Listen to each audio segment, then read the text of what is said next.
that even mean, Bowers Game Corner? Ahoy there, YouTube! I'm back again today for another game review. And today I will be reviewing, not actually a game, but an expansion for the popular game Dominion. I'll be reviewing Dominion Cornucopia today. Now, I reviewed Dominion earlier last year, so if you haven't checked that out, be sure to check out my review of it. Overall, it's a fantastic game, probably in my top 5 without a doubt. So, I have high expectations for Dominion Cornucopia. So, let's take a look at the box. And on the box, we have a woman holding wheat. I don't know why she's holding wheat. She's holding wheat, but that's just what they decided to put on there.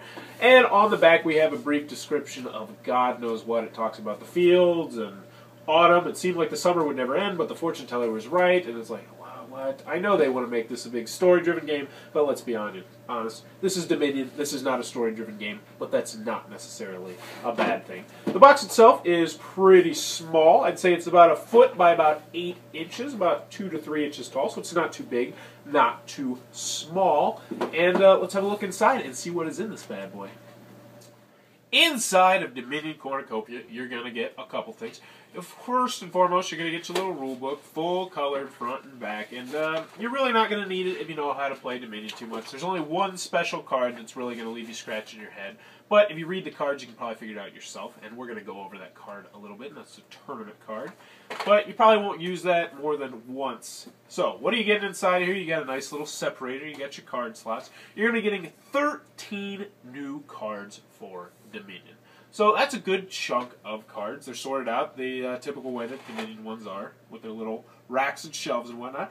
But since 13 cards is a lot of cards to go over, I'm actually just only going to go over 5 cards that I really like or I really think could change the game, and I'll give you a couple hints on them. The first one is one of my favorite cards, and that is called the Hunting Party. Now, when you lay down the Hunting Party, you're going to get +1 card and +1 action immediately. So that's obviously pretty good. But here's the real catch to the Hunting Party. What it's gonna do is you're gonna show your hand to everyone else, and then you are going to draw from your pile until you draw a card that you don't have in your hand. So you are essentially searching for a card that is not in your hand. So if you have like an estate and a copper in your hand, then you're like, hell yeah, whatever I draw is going to be good.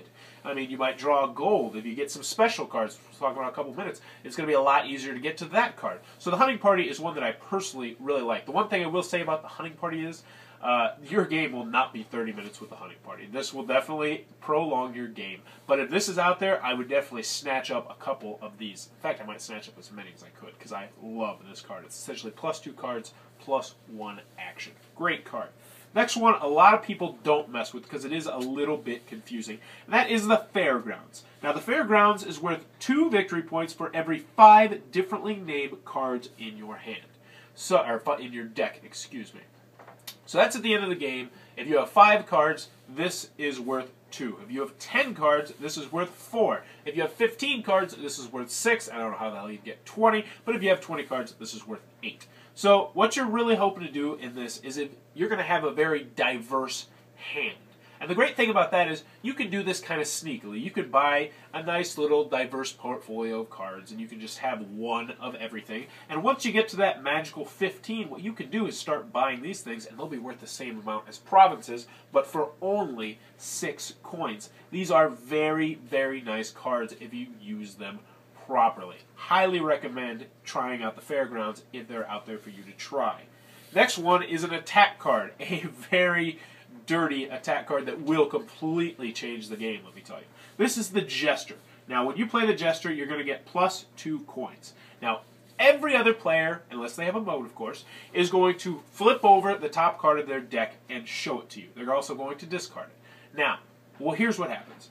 Whatever card they're showing, if they have a victory card, they gain a curse, they're done. All right? But if they don't have a victory card, say they have a gold or say they have an action, you have the choice to either get a copy of that card or to give them a copy of it. So if it's late in the game and someone shows you a copper, you say, ha-ha, you take that copper, I don't want it. But if somebody shows you a silver or a gold early on in the game, you're obviously going to want a copy of it.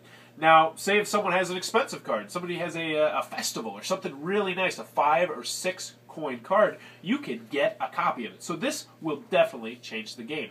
And a lot of times when you play with this card, one thing to watch out for is that you're not going to end the game by all the provinces getting bought. You actually might end the game by you losing your 3 piles of cards. So when you play this, be wary of that and consider buying some duchies early on.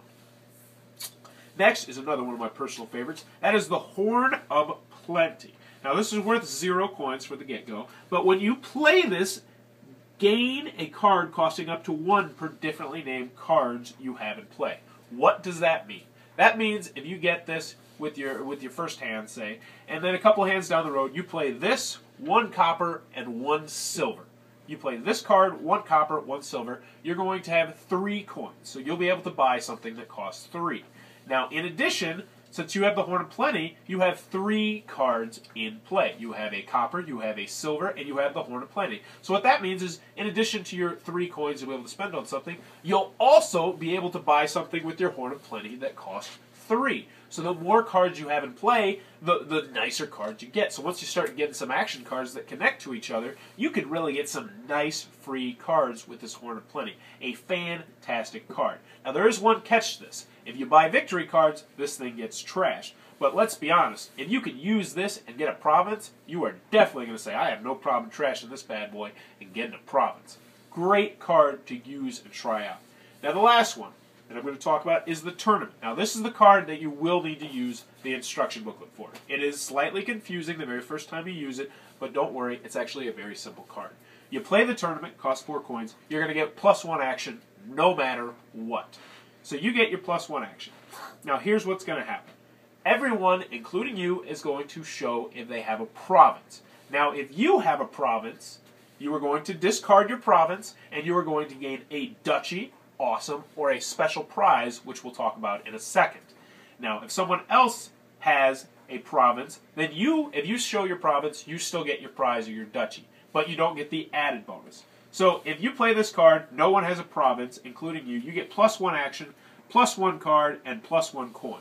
So if you buy this early on, you're pretty much guaranteed to get +1 card, +1 coin, +1 action. So that's a great card for 4 coins. Now once you start throwing provinces into the equation, it's going to change because you can get special cards, which I'm going to show you in a second. Also, you can get blocked. What can happen is, if you don't have a well, it doesn't matter if you have a province. If someone else shows you they have a province, you then get your 1 action. You don't get your 1 card or your 1 coin. But if you have a province and somebody else have a province, you still do get your special bonus card. It's kind of confusing, but trust me, once you play it a couple times, it'll make a lot of sense. Now, I mentioned you get your special bonus cards. These are going to be 5 cards you're going to set out. You can't buy them unless you have the tournament and you reveal the province. I'm going to go over 3 of them, the 3 that I particularly like the best. The first one that I like a lot is the Bag of Gold. This gives you +1 action. Now, in addition to that +1 action, you're also going to gain a gold, putting it on top of your deck. It's just that simple. You can use this over and over and over. And if you have a hunting party, you can hunt for this card. It's a great card, just quick gold. If you get this card early on, this can help win you the game very easily. Next one I like a lot is the Princess. Now this gives you +1 buy. That's it, no actions, no cards. You're saying, why do you want that? Because it makes every single card cost 2 coins less. So you play this card, a province is now going to cost you 6. A gold is now going to cost you 4. An estate would be free. So this card is a really nice one, especially if you can combine it with a lot of other action cards. But my personal favorite of the bunch is the Trusty Steed. This is just the go-to card. I normally pick this card every single time I get a tournament and it's still there. You get to choose 2 of these options. You can either have +2 cards, +2 actions, +2 coins, or gain 4 silvers and put your deck into your discard pile. So if you get this early, you can just get 4 silvers. That's fantastic. You can get 2 cards, 2 actions. And what I love about this card is it's a Swiss Army knife. Depending on how your hand looks every turn, you can decide how to use this. If you need more cards, because you got plenty of actions, you can do that. If you need more coins, do that. It's a fantastic card, probably one of my favorite cards of the entire game, period. Those are the cards that you're going to get in Dominion Cornucopia. So, overall, Dominion Cornucopia, the expansion to the immensely popular Dominion. Pros and cons. On the con side, a little bit disappointed. I mean, it's really something I can't complain about too much, but there's not really a way you can add these cards, the cards in the regular Dominion box. So if you want to play, you got to take both boxes with you if you're tailing somewhere. It's a little nitpick, not a huge deal. Also, there's only 13 cards, but this is one of the cheaper expansions. I think there's Alchemy and this one are the two cheapest ones. The other expansions are a lot bigger, so not really a huge complaint. Other than that, I really don't have too many complaints about it. You're getting what you're paying for right here. You wanted some extra cards for Dominion? Boom! Here you go. You got 13 new kinds of cards. On the pro side, they're really good cards. They really do add some new avenues, some new gameplay, some new techniques, some new strategies, which is exactly what you're probably looking for if you're watching this review. Dominion Cornucopia is a great little add-on. If you can get this thing used, definitely pick it up. If you can find it cheap, go for it. Or if you're really just craving some more Dominion and you want to go buy it full price, have at it. You probably won't regret it. It will add 10 to 100 hours plus of more gameplay to Dominion. Great game, great expansion. Go pick it up. If you enjoyed this review, please be sure to subscribe to my channel. Thanks for your time, YouTube. That was the review for Dominion Cornucopia. For more reviews, check back at Bauer's Game Corner.